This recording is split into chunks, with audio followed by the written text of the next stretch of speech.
And what I'm seeing here is your posture isn't always upright and forwards. Sometimes you lean back, and on those occasions you're turning your wrist in, and turning the wrist, leaning back, and those ones go long.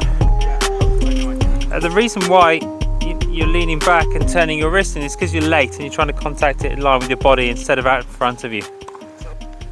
So I suspect what's happening is, if you haven't got the split step down, then you haven't got that foot placed behind the shot to lead into the shot, and then if your footwork's late, your stroke is late, and all of a sudden you're trying to turn the wrist to just try and get it before it goes behind you.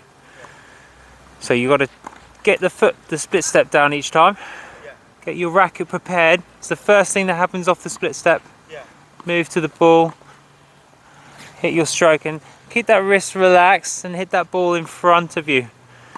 If you're hitting the ball in front of you, your posture is going to be pushing forwards rather than leaning back. Okay, so sometimes you get into a defensive situation where you're pushed out wide, and instead of giving them a short ball, you've got to try and do a defensive lob. Okay, so push that ball high, keep it deep, give yourself time to recover back to the middle, and then you can carry on in the point. So if the ball's high and wide on the forehand, we need to get our feet into a position where we can take that racket high and then hit down with the topspin forehand. The worst case scenario is you're going to be late on it and stretching out with a little bit of a slice back, and that's going to put the ball short and it's going to be over anyway, unless you can really flick it with the wrist. But that's going to be a very low percentage shot because the back spin's is going to make it float. So it all comes down to that high take back and being able to get those feet in a position where you can control that shot down.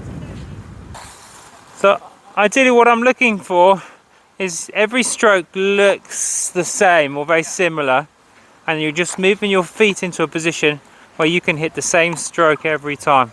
That's a much more consistent way of hitting compared to not moving your feet and adjusting the stroke, whether it's high or low.